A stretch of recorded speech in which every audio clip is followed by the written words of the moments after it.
네, 더불어민주당 정봉주 전 의원, 국민의힘 김용남 전 의원 나오셨습니다. 안녕하십니까? 네, 안녕하세요. 네. 대통령 당선인이 이제 새 정부를 준비하는 정권 교체기 혹은 이 정권 이양기를 이른바 허니문이라고 하는데요. 최소한 뭐 두세 달 정도는 여야가 협조하면서 어떤 정치적 예의를 갖추는 그런 기간인데 이번엔 허니문이 좀 물 건너간 것 같습니다. 두 분도 좀 마음은 편치 않으실 것 같아요. 영어로는 이제 이렇게 허니문이 깨지고 고통스러운 시간이 되는 거 비터문이라는 표현이 또 있어요. 좀 그 고통스럽다 그래갖고. 예. 왜 이 허니문 피어리드로 그냥 그 야당이 된 측에서 수용할 수밖에 없냐면 국민들 지지율이 너무 높습니다. 대통령 당선자의 지지율이 거의 뭐 80%, 90%까지 육박하고 그러니까 그때 대통령을 비판할 수가 없는 거예요. 비판하게 되면 바로 역풍을 받고 그 본인들 책임으로 가고 그러니까 그럼 당 지지율은 떨어지고 야당 된 것도 서러워 죽겠는데 지지율 떨어지게 되면 문제가 되니까 또 당내에서도 미운털 박히거든요. 그런데 지금은 허니문을 지켜주자는 얘기를 하면 오히려 민망할 정도 수준인 거죠. 그래서 이 비터문 고통스러운 시간을 만든 건 당선자 스스로 만들었다. 누구를 책망할 수도 없다. 그래서 지금은 시작서부터 허니문이 깨졌는데 그 모든 귀책 사유는 당선자에게 있다.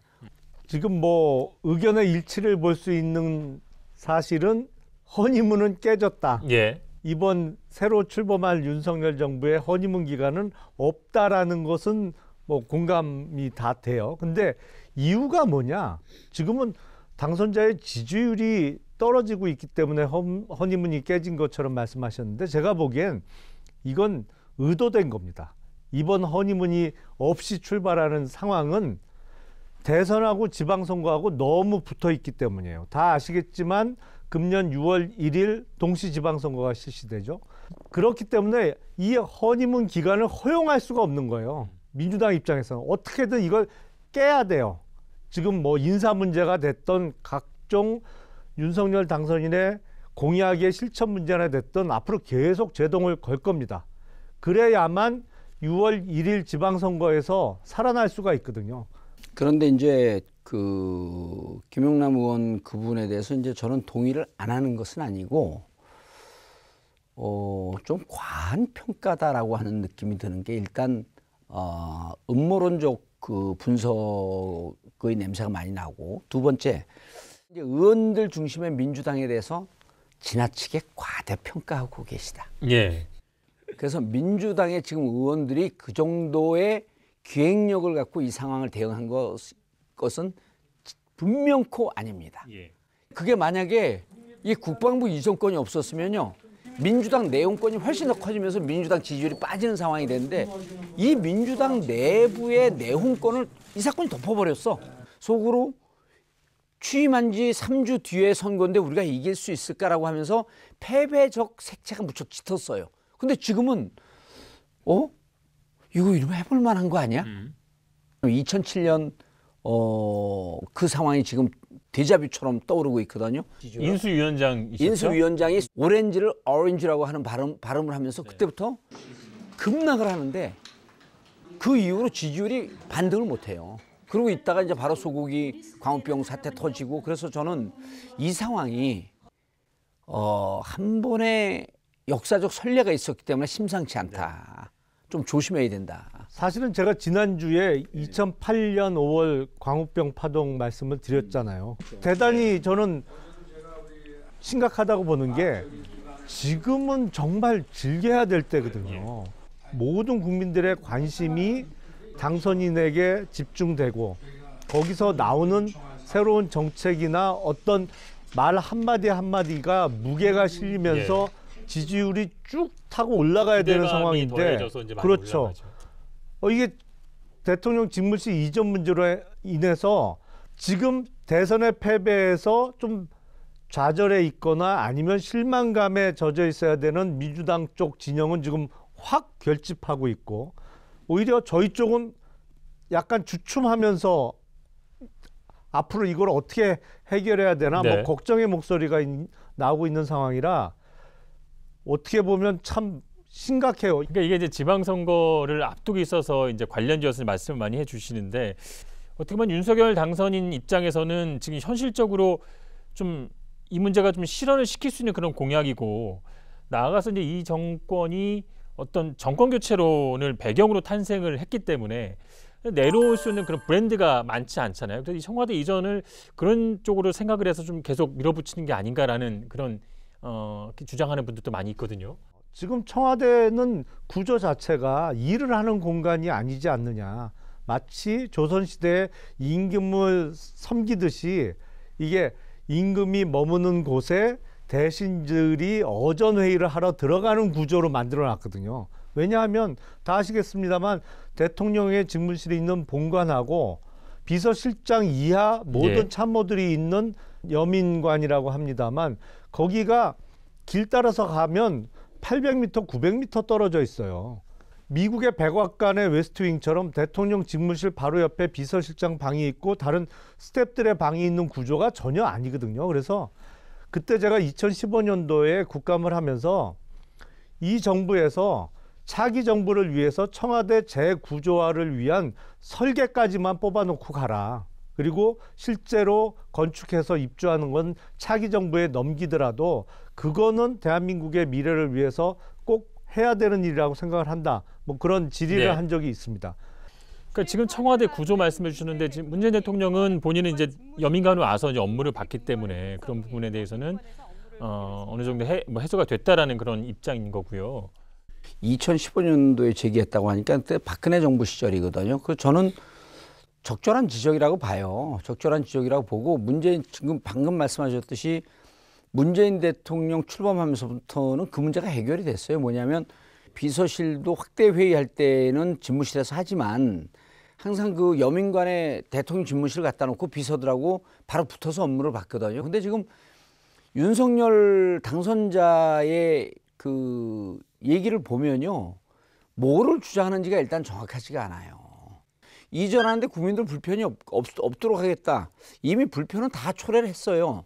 두 번째 소통할 수 있는 집무실을 만들겠다는 거예요. 세 번째는 뭐를 얘기하냐면 대통령 공약이라고 하는 약속을 지키겠다는 거예요. 그런데 이 세 가지가 조갑재 기자가 세 번째 지적을 하잖아요. 광화문 시대를 열겠다고 했는데 되고 보니까 그 광화문 총사를 옮긴다는 것이 재앙 수준이라고 이런 표현을 썼어요. 그럼 본인의 공약이 잘못됐다는 거거든요. 잘못되면 잡고 원점으로 돌아가야지 왜 국방부로 이전하냐는 게 조갑재 기자의 지적이에요. 그래서 제가 지금 우려스러운 건 진보 진영에서 문제 제기나 반발하고 있는 것은요. 진보 논객들은 여기에 참전하지 않았습니다. 보수 진영에서 다 반대를 해요. 구신 정부의 충돌이라고 하는데 저는 이게 언론 프레임이라고 보고요. 충돌 아닙니다. 윤석열 당선인이 법적으로 하자가 없는 상태에서 협조 요청을 해야 돼요. 자, 대통령 인수위원회 관한 법률이 있죠. 그다음 국가재정법이 있죠.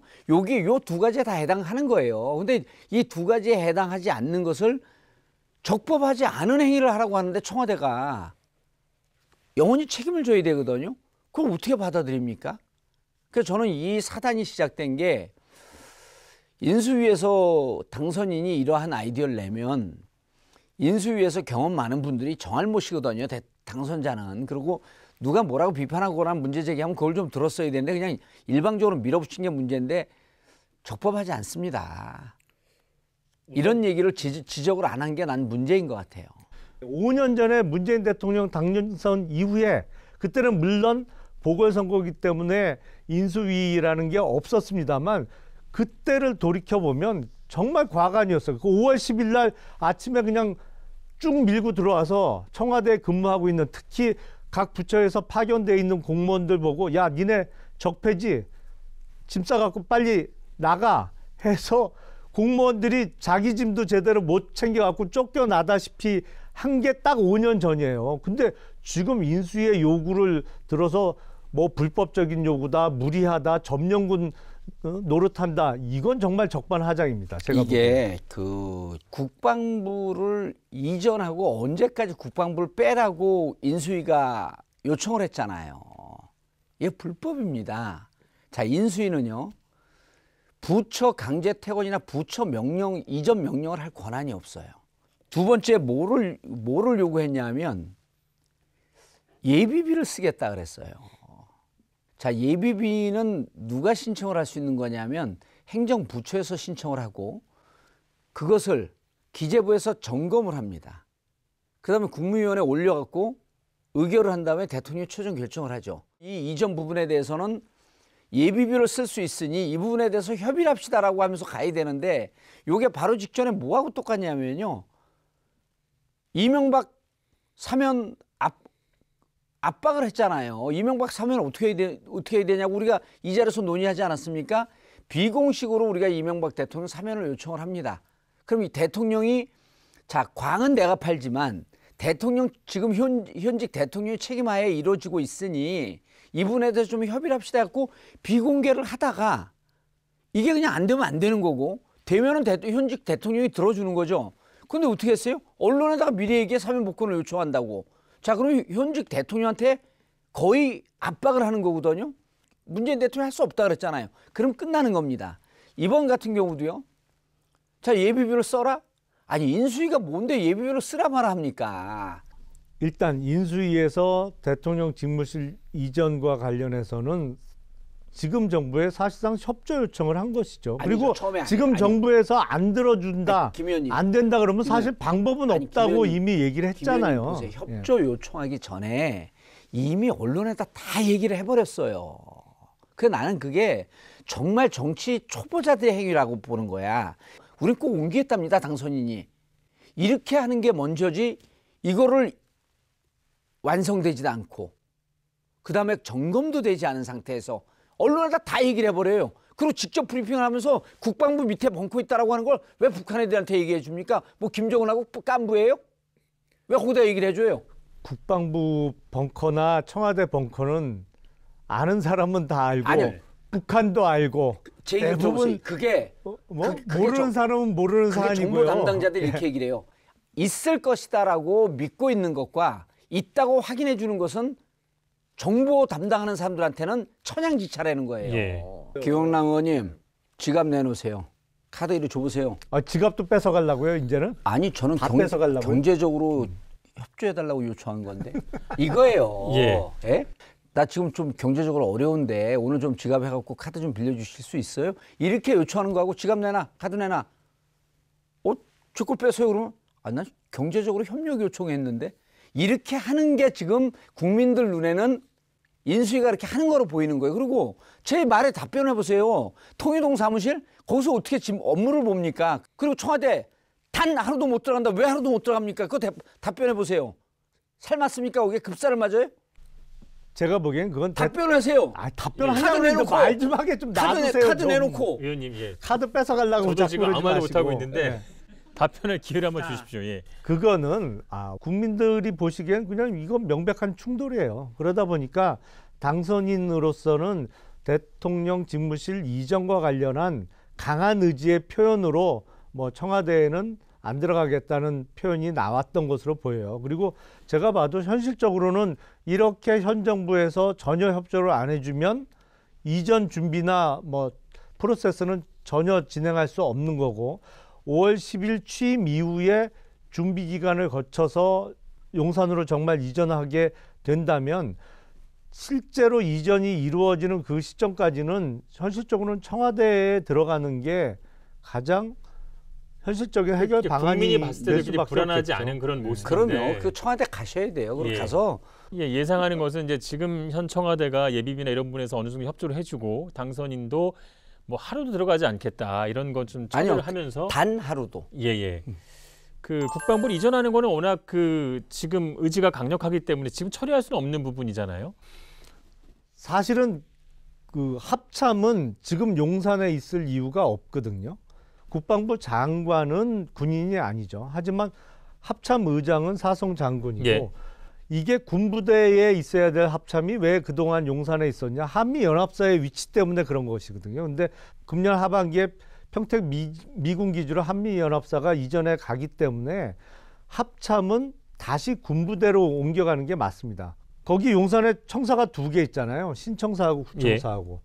그 국방부는 한 개 청사를 합참이 빈자리로 옮겨가면 다 들어갈 수가 있어요. 얼추. 예. 그래서 그 비는 신청사를 청와대 집무실로 뭐 보다 정확하게 대통령 직무실로 쓰겠다는 것이고 그게 무리한 계획 같지는 않아요. 저는 그렇게 보지 않습니다. 왜 그러냐면 지금 이제 김용남 의원님도 그 눈빛이 흔들리는 거 보니까 뭘 또 흔들려요? 뭐 본인이 어거지를 쓰는 게 이제 좀 어느 정도 이해를 하고 계신 것 같은데 아예 뭐 자 이게 이삿짐 센터가 짐 빼는 게 아니에요. 제일 중요한 건 뭐냐면 지금 수방사에서 벌써 문제 제기를 하잖아요. 지금 수방사 포역 그 남태령에 있는 수방사 포화 상태이기 때문에 합참이 그쪽으로 입주를 못합니다. 그리고 합참이 보세요. 군대 갔다 오셨죠? 전 대위제대 했어요. 그래요? 군대 갔다 오셨어요? 예, 저는 중위제대입니다. 충성. 제일 중요한 게 그 보안 정보 지휘 체계가 움직이는 거예요. 그럼 국방부 거는 군을 통제하는 시스템이 되어 있는데 청와대에는 뭐가 되어 있냐면 경찰 통제도 되어 있죠. 지방자치단체 통제되어 있죠. 소방 시스템 되어 있고 금융 시스템 되어 있고 제일 중요한 게 해상 항공 시스템 되어 있거든요. 자, 이거를 구축하는데 문제는 뭐냐면 구축해놓고 구축의 안정성을 점검하는데 기본적으로 빠르면 6개월 걸린다는 거예요. 김병주 의원 같은 경우가 뭐라 그러냐면 3년 걸린다 그래요. 군부대 하나 이전하는데 그럼 군부대 물품을 이전하는 게 문제가 아니라 그 정보 보안 시스템 움직이는 게 그렇게 복잡하다는 겁니다. 그러면 자, 국가 대개거든요. 이걸 왜 이렇게 졸속으로 처리하죠? 사실 이게 가장 핵심은 이제 국민의 불안이라고 저는 보거든요. 그러니까 청와대를 이전하고 그것을 공약으로 내세웠고 취지에는 사실 문재인 대통령도 공감하고 많은 국민이 공감하기 때문에 동의를 한다고 치고 급하게 옮겼을 때 국가안보에 어떤 불안감이 있지 않느냐가 첫 번째 불안감이고 청와대가 안보 공백을 약간 우려하니까 바로 인수위가 그 말씀하신 것처럼 새 정부 출범 이후에 집무실이 이전할 때까지 당선인이 서초동에서 통일동으로 이제 출퇴근하겠다. 근데 그렇게 되면 사실 더 이 안보나 경호가 더 위험해지잖아요. 네. 그러니까 많은 국민이 그 부분이 걱정이 되는 것이고 맞아요. 하나 더 나아가면 이렇게 국민적인 합의가 이루어지지 않은 상태에서 급하게 이전하다 보면 아니 정권이 바뀌면 또 청와대로 가겠다면 또 어떻게 할 거냐 이거죠. 이 문제를 조갑재 기자가 지적한 거예요. 이경재 기자가 지적했습니다. 아니 이면 그거 미리 지적을 했어요. 이경재 기자도 지적했다고. 아니 우리가 별로 동의하지 않는 변희재 씨도 막 날마다 비판해요. 이것을 인수위가 어느 정도 좀 해소해줘야 되지 않느냐라는 거죠. 워낙 이게 이슈 파이팅이 세게 붙고 온 국민이 관심을 갖는 이슈화가 이미 됐기 때문에 그리고 현 정부는 협조해 줄 생각이 전혀 없기 때문에 5월 10일 임기 시작을 용산에서 하는 건 이미 불가능해졌습니다. 예. 이건 뭐 틀렸어요. 예. 그러다 보면 시간적 여유를 갖고 이걸 뭐 공론화 시킨다든지 아니면 아예 특별위원회를 설치해서 대통령 직무실 이전과 관련한 논의를 지금부터라도 본격적으로 시작해서 해결해야 될 것 같아요. 자, 그런데 저는요. 이게 웃으면서 지나갈 문제가 아니고 국힘이 지금 우려하거나 이 당선자와 인수위가 우려해야 될 게 전국에 서동요가 퍼지고 있어요. 이거는 주로 민주당 쪽에서 많이 퍼지고 그렇지 않습니다. 그렇지 않습니다. 왜냐하면 민주당 의원들이 내가 아까도 얘기했지만 민주당 의원들이 허위사실 유포 뭐 이런 등등으로 이제 검찰 출신이 대통령이 되니까 무척 조심하면서 말들을 아껴요. 대선 와중에도 천공 스승이라는 분이 있었고 뭐 건진 법사가 있었고 이런 분들의 얘기가 계속 나왔었는데 저렇게 아주 단호하게 안 들어간다라고 하는 것은 마치 무슨 무속적 이런 경고 때문에 그런 거 아니야? 라는 서동요가 뭐 퍼지고 있는데 저는 이 부분에 대해서 국힘과 인수위 측에서 이거는 쉽게 진압되지 않습니다. 이거는 실질적으로 대통령이 앞으로 업무를 보는 데 있어서 무척 큰 걸림돌이 될 것이다. 위험한 상황이 연출되고 있다. 그래서 용산으로 미는 것. 아까 얘기했듯이 저는 김용남 의원 뜻대로 안 될 것 같아요. 통일동에 안 가고 절충으로 청와대 들어가서 업무 보는 일 없을 것 같아요. 그러면 그럴수록 국민들은 더더욱 의심합니다. 청와대와 인수위도 여당과 야당이 이제 주고받는 메시지를 보면 어떻게 보면 좀 마주보고 달리는 기관차 같기도 하고요. 국가 안보와 어떤 경호의 문제에 있어서는 치킨 게임을 하고 있다는 생각 들어요. 그래서 결국 이 문제를 해결하기 위해서는 문 대통령과 윤석열 당선인이 빨리 만나야 되는데 지금 못 만나고 있잖아요. 두 사람이 만나 인사하고 덕담 나누고 혹시 참고될 만한 말을 주고받는데 무슨 협상이 필요합니까? 무슨 회담을 하는 것이 아닙니다. 대통령 당선인이 대통령을 예방하는데 협상과 조건이 필요했다는 말을 들어보지 못했습니다. 다른 이들의 말을 듣지 마시고 당선인께서 직접 판단해 주시기 바랍니다. 제 입장은 나도 이제 임기 말이 되면 그렇게 하겠지만 원칙적으로 그 차기 정부와 단연간 일해야 될 사람을 마지막에 인사 조치하는 거는 그거는 저는 바람직하지 않다고 생각합니다. 인사 문제가 좀 조율되지 않으면은 문재인 대통령과의 회동이 좀 어려울 수도 있다고 봐야 되고요. 뭐 회동 문제는 또 뭐 좀 차원이 다른 문제 아니겠어요? 어떻게 될 걸로 좀 예상하세요?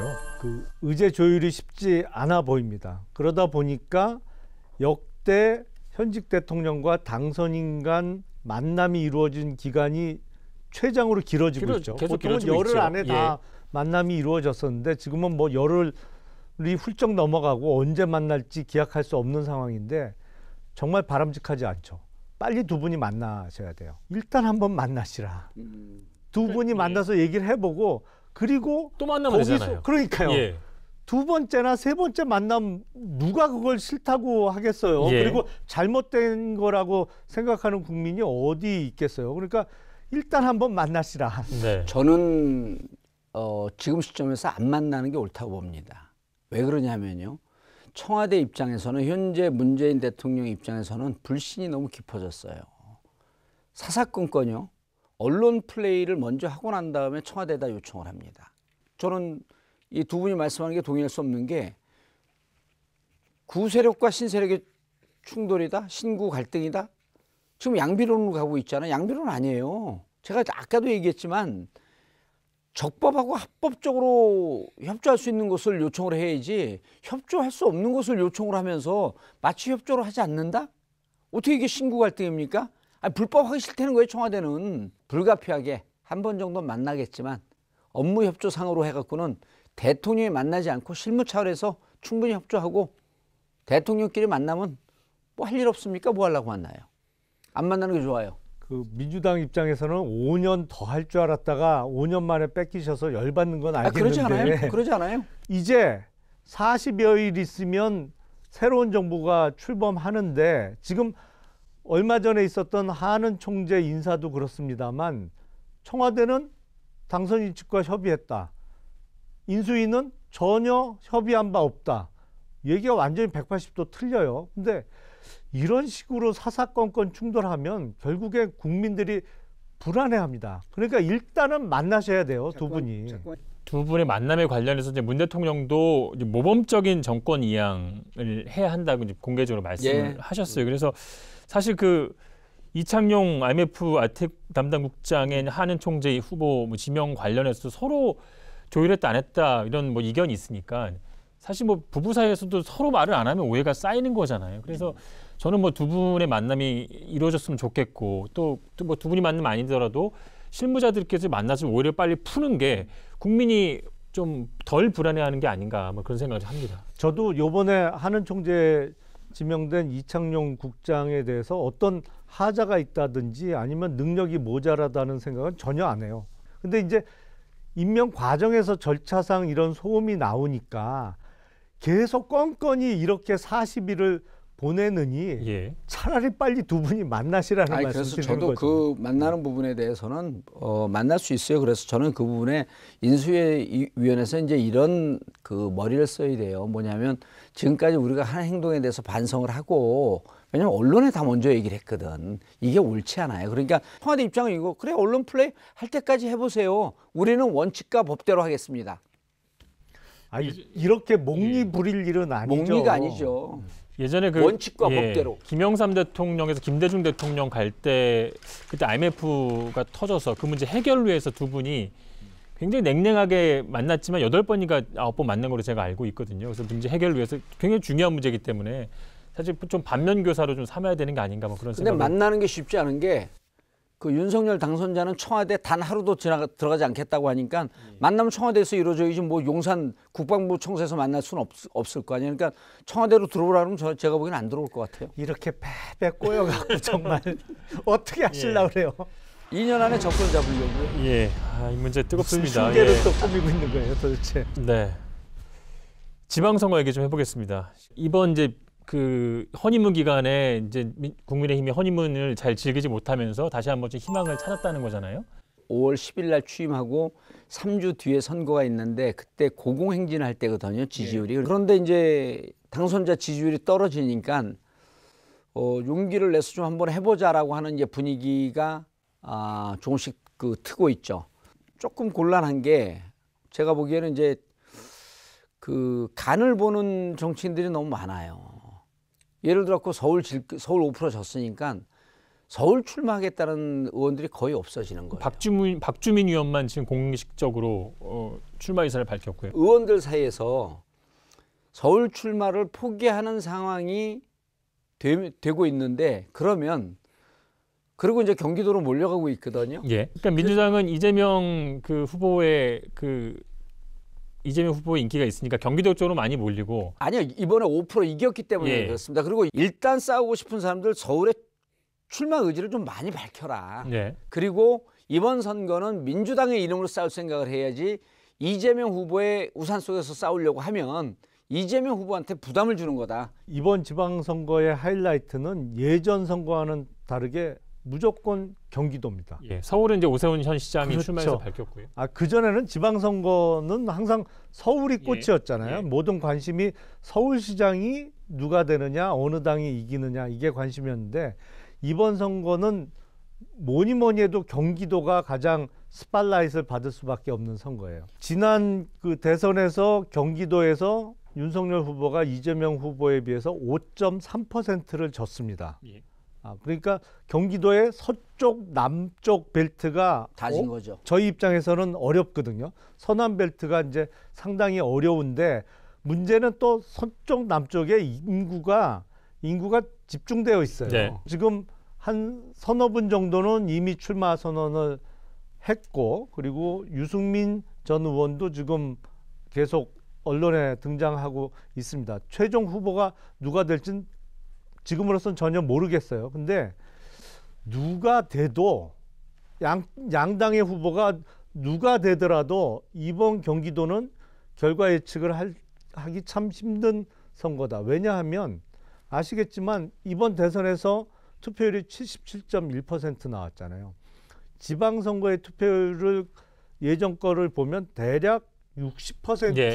위아래 정도거든요. 그런 의미에서 지금 민주당이 대통령 직무실 이전과 관련해서 이렇게 이슈 파이팅을 세게 하고 있는 거는 지방선거 전략으로서는 전략적으로는 좋은 전략이다. 그 경기도가 이제 관심사라고 하는데 오세훈 시장이 지금 상태에서는 그냥 안정적으로 연임이 될 거라고 그렇게 예상하고 있는데 저는 그렇게 보지 않습니다. 예. 지금 상태대로 되면요. 오세훈 시장의 연임도 쉽지 않다. 그러니까 자꾸만 민주당 분들이 서울을 포기하고 경기도로 가는 거에 대해서 저는 문제가 있다는 거예요. 무슨 얘기냐 하면 77% 투표율이 77% 나왔잖아요. 대선 투표율. 대선 투표율이 77%면은 지방선거에서는요. 한 10% 정도 떨어집니다. 예. 이미 정권 교체가 됐기 때문에 우리가 원했던 심판은 끝났다라고 하는 심리가 형성이 될 가능성이 높습니다.